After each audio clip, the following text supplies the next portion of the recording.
to it. Good morning, Quality Gang. What's poppin'? Welcome to my very first Real Talk Saturday YouTube podcast. Yes, you heard it good. And today I want you to listen carefully and go deep into yourselves and be honest to yourselves. Stop being fake. Stop lying to yourself and stop hiding your real you. So, today I'm gonna talk about my insecurities, about me doubting myself, and about the fact that this had me suffering from anxiety the last few days. Believe it or not, we all deal with anxiety. Everybody has that feeling, but nobody wants to talk about it. Nobody. And nobody is honest enough to talk about it and admit that they suffer from anxiety. If someone ever tells you they don't, well, let me tell you one thing, that's probably the one suffering the most from this shitty anxiety. Yep, you heard it. That's it. Most of people are fake to themselves, are not honest to themselves, and that's the point. But I'm not here to judge you or to tell you you should talk about it or whatever. I'm here to admit that I suffer from the same shit, and we all do, all of us. Why we suffer from this is because of society and the people around us that pretend to love us and pretend always being there for us, but as soon as you are having a hard time, they suddenly disappear and forget you. The reason why? I don't know, maybe because you're no longer at the top. For me, like my example, when I left Luxembourg to travel the world, I was shredded AF. Yes, shredded.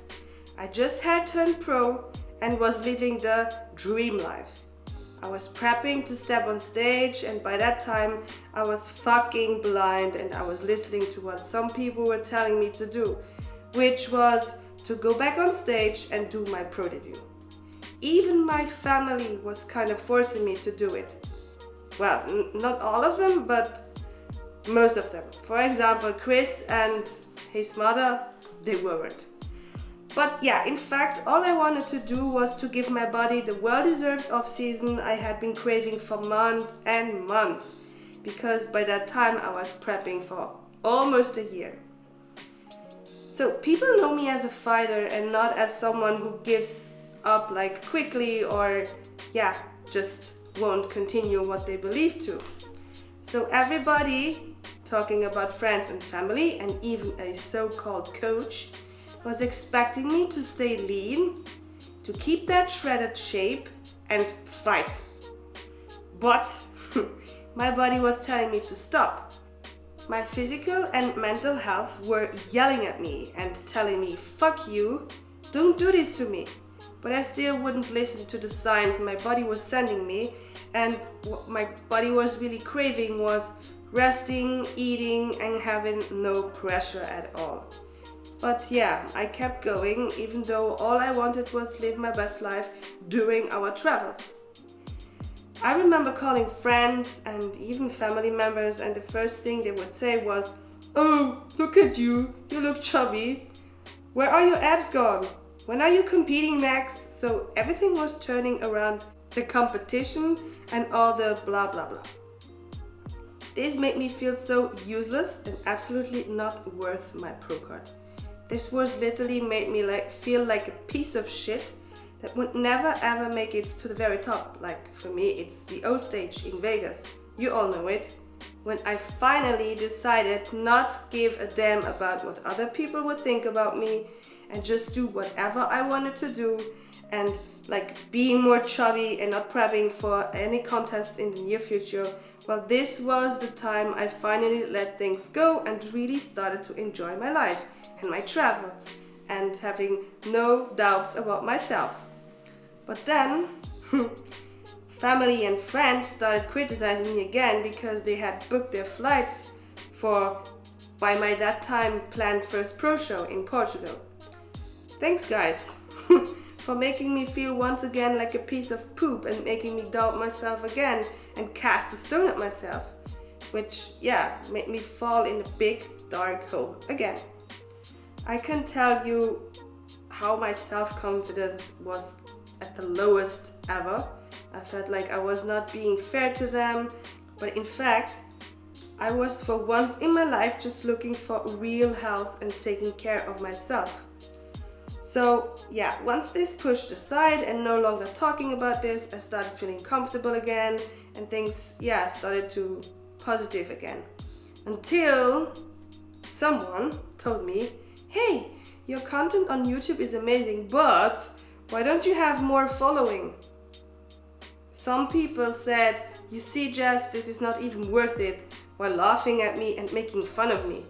The only question in my head was, how can people be so mean? Why do they laugh at me and why are they telling me that I should do more, or I don't know. I felt miserable.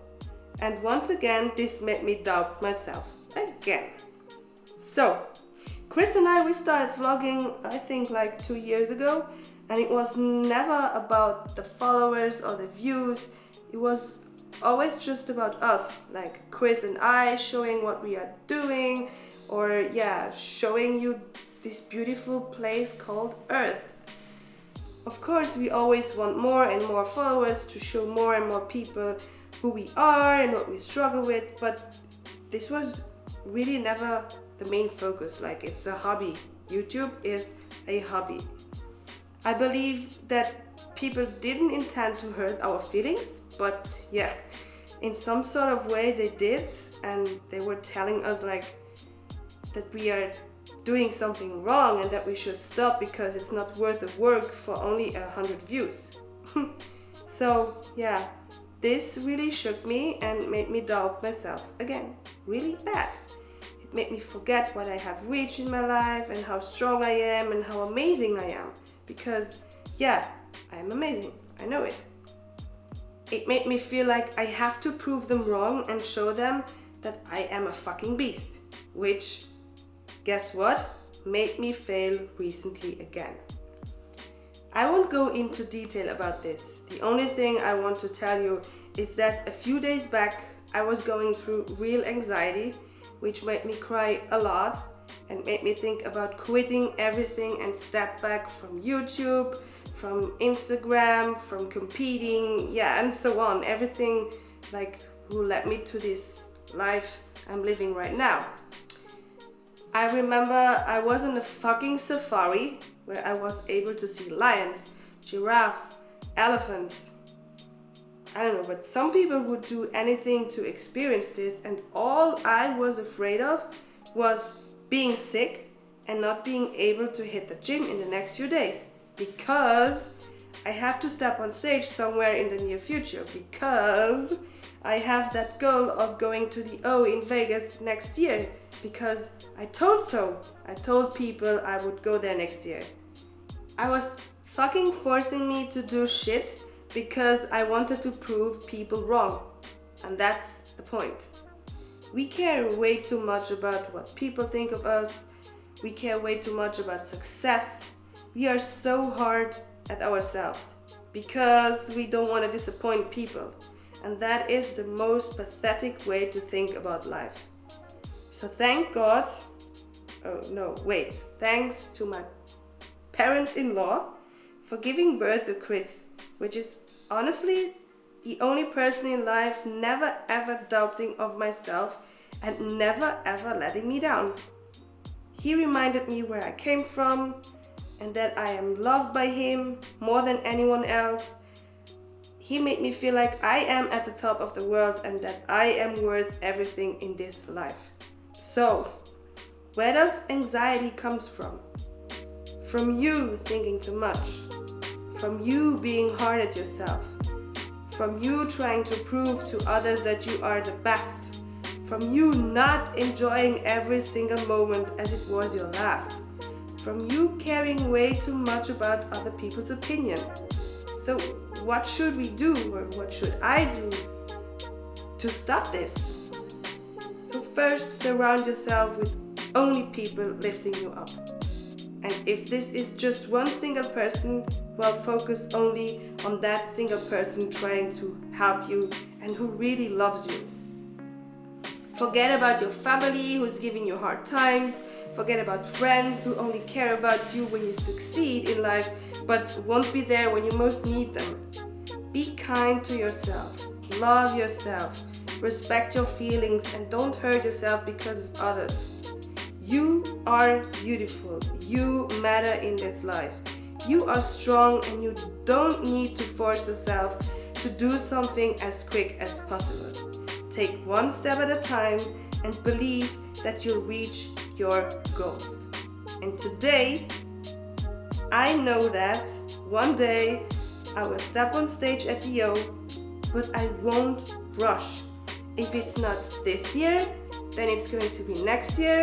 And if it's not next year, then it's going to be in 2 years. But I'll get there, step by step. For me, for Chris, for us, and for no fucking else. Peace out.